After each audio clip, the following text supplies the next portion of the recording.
Hello, I'm Daniel, and I'm here to tell you about the forgotten French aviator who changed flight. Raymond Lucien Vanier, 6 August 1895, 15 August 1965, was a pioneering French aviator. Vanier played a key role in the development of French and Spanish civil aviation, despite being less well known to the general public than Jean Mermoz, Henri Guillaumet, or Antoine de Saint-Exupéry. Henri Guillaumet's early life and training laid the groundwork for his extraordinary achievements. Vanier was born in Orléans. During the First World War, he began as an NCO in the artillery before transferring to become a fighter pilot on 15 March 1917. He gained a strong reputation and was highly decorated.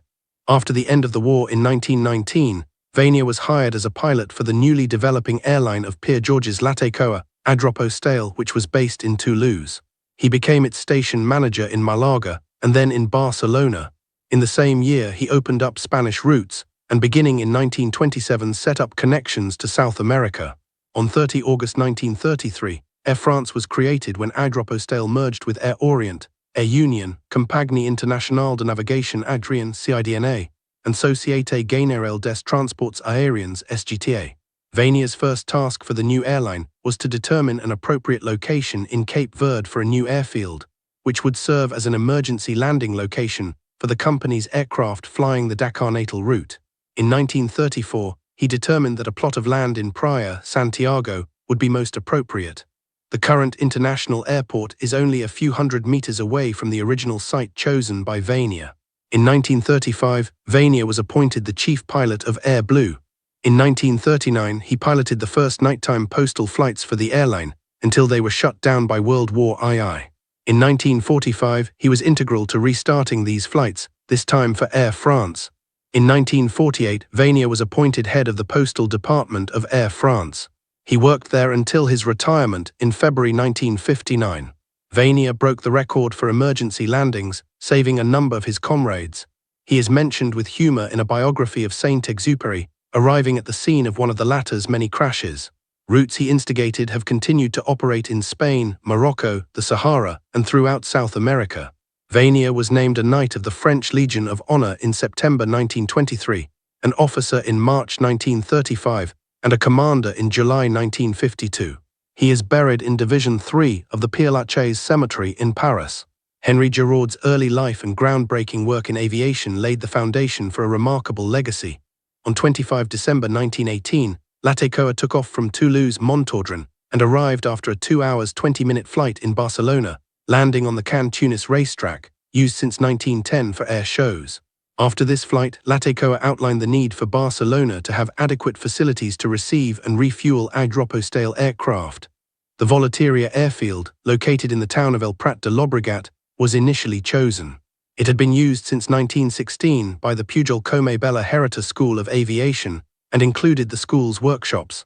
On 7 January 1919, Beppo de Massimi signed a cooperation agreement with the workshops at Herita. But in December 1919, following a disagreement over the financial conditions of using Volateria, Raymond Vanier, then chief of aerodromes for Latécoa, was charged with finding another suitable location nearby. In March 1920, a new location was chosen. 800 meters long, it was on a floodplain in very poor condition and lacking facilities. It was drained and flattened, then gradually equipped with workshops, hangars, telephone and radio telegraph. Later, nighttime lighting was installed, and in 1932 AMP's passenger terminal was opened. Known as El France's Camp, it in turn bore the names in Spanish Aerodromo Latécoa, Aerodromo of Aéropostale, then Aerodromo Air France. The land that made up the original site is now fully covered by the Barcelona International Airport. Henri Guillaumet's daring exploits revolutionized aviation, paving the way for modern flight nighttime postal flights, La Postale de Nuit. As chief pilot of Air Bleu, Vanier was the pilot of the first French nighttime postal service flight, which took place on 10 May 1939, using a 2-engine Caudron Goyland. The flight left Paris in the afternoon and featured stopovers in Bordeaux and Mont-de-Marsan, before arriving at the final destination of Pau the following morning. However, the initial success of the nighttime postal flights was cut short, as the German military banned night flights in France after the Franco-German armistice of 22 June 1940. After the end of World War II, Air France was charged with reinstating nighttime postal flights. Vanier worked alongside Didier Dorat, who was the first director of the new domestic airmail department within Air France, the Centre d'Exploitation Postal Métropolitain (CEPM), to restart services. On 26 October 1945, the Paris-Bordeaux-Mont de Marsan-Pau nighttime postal route was reinstated, followed on 2 July 1946 by a Paris-Lyon-Marseille service. Our crews are the only ones in the world to take off every night, whatever the weather and whatever the visibility. On occasions where others give up, the men of the postal carry out their unsung tasks and nothing can stop their daily rounds. Raymond Vanier. The summary published in the 2006 re-edition of Vanier's autobiography is as follows. Many books have been devoted to the pioneering of aviation in France. Often these are written a posteriori by researchers, journalists or novelists, exalting their heroic exploits. Tout pour la ligne, on the other hand, was written by a pioneer himself. According to his personal notes, Raymond Vanier speaks directly with modesty and rigor of his working day life of more than 40 years. He describes the history of the establishment of regular and reliable commercial airlines. His book is written in a spare style, making us relive the story with simplicity and passion. Henri Guillaumet's groundbreaking aerodynamic research and experimental aircraft fundamentally altered the course of aviation.